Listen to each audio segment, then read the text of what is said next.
সারা রাত ধরে এত মুষলধারে বৃষ্টি হয়েছে যে উনুন পেতেছি এই জায়গাটায় দেখো জলে জলারণ্য হয়ে গেছে। পুরো উনুনটা আমার ভিজে গেছে। ছাদের উনুনটা বানিয়েছিলাম, কিন্তু এই চাল দেওয়ার অভাবে উনুনটা কিন্তু আমার বৃষ্টিতে পুরো নষ্ট হয়ে যাচ্ছে। কি করব, এখানে চাল দেওয়ার মতো পরিস্থিতি এখনো তৈরি হয়নি, সে কারণে চাল দিতে পারিনি। তাই কিন্তু উনুনটা এভাবেই ভিজে ভিজে আমার নষ্ট হচ্ছে। বৃষ্টির সকালে ভোর 5:30টায় ঘুম থেকে উঠে যেভাবে সারাদিন ধরে সংসারের সমস্ত কাজবাজ কমপ্লিট করলাম।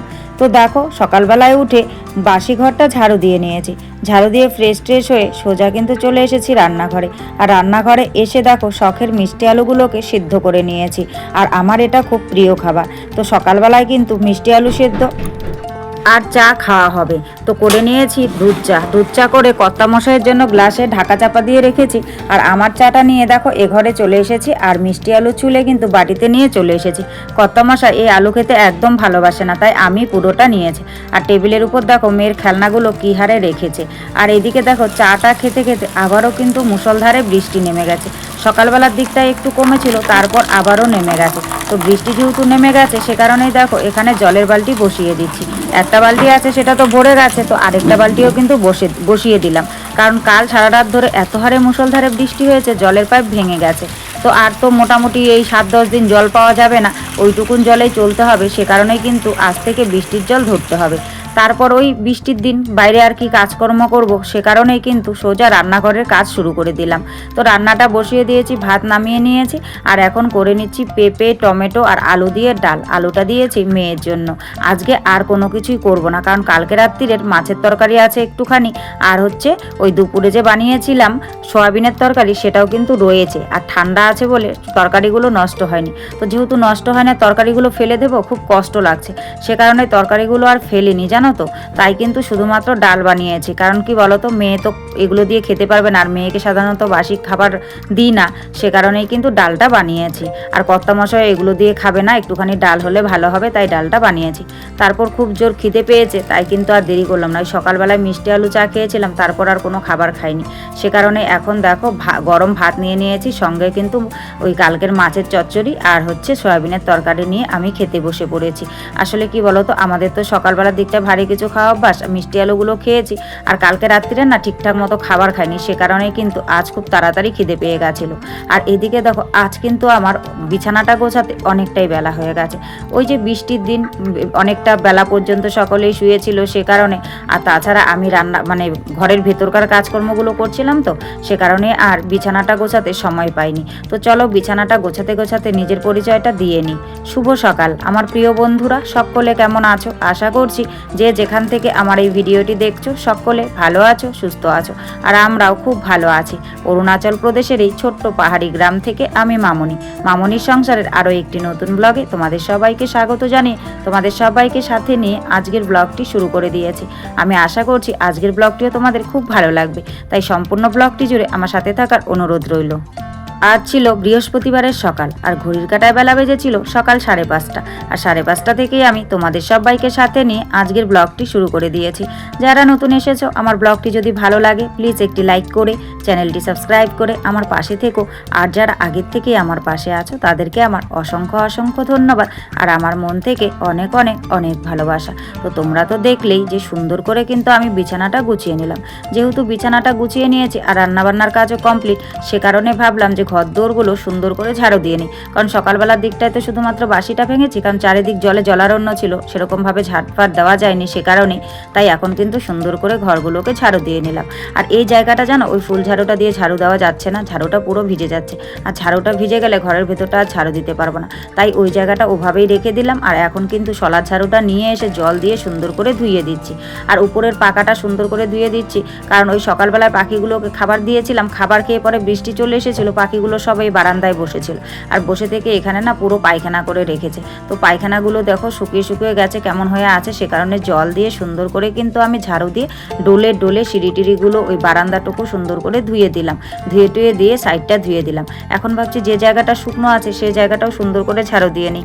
বেশ কিছু নোংরা পড়েছে, আর নোংরাগুলো বৃষ্টির চাপে না তলে ঢুকে ঢুকে আছে। তো সে কারণে এখন যদি ঝাড়ু না দিই আবার বৃষ্টি হলে একদম কেমন হয়ে যাবে, আর নোংরা থাকলে পরে না পাড়াতে ভালো লাগে না। সে কারণেই কিন্তু আর যে জায়গাটা শুকনো আছে সেই জায়গাটা সুন্দর করে ঝাড়ু দিয়ে নিচ্ছি।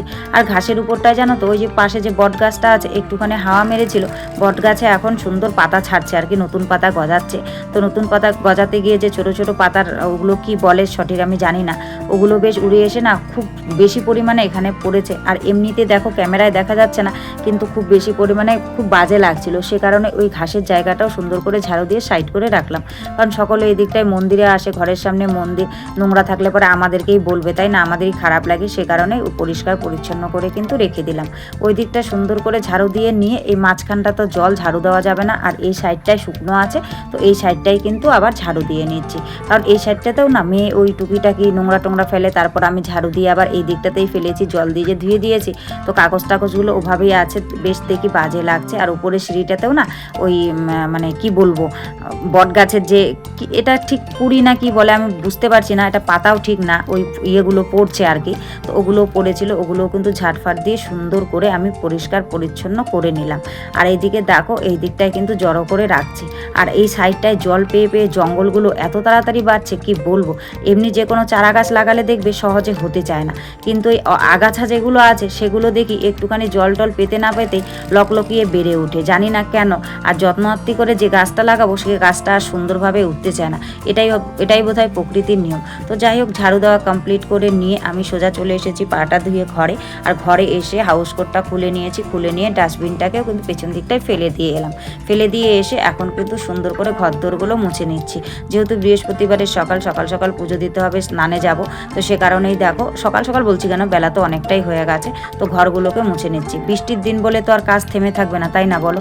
আমাদের সংসারে গৃহবধূদের বৃষ্টি, বর্ষা, বাদল, ঝড়, তুফান, বন্যা এসব বলে কিছু হয় না, আমাদের প্রতিনিয়ত সেই একই কাজ করে চলতেই হয়। তো আমাদের কাজ তো আর থেমে থাকবে না, আমাদের কাজ তো করতেই হবে, সে কারণেই দেখো ঘরগুলোকেও কিন্তু সুন্দর করে আমি মুছে নিয়েছি।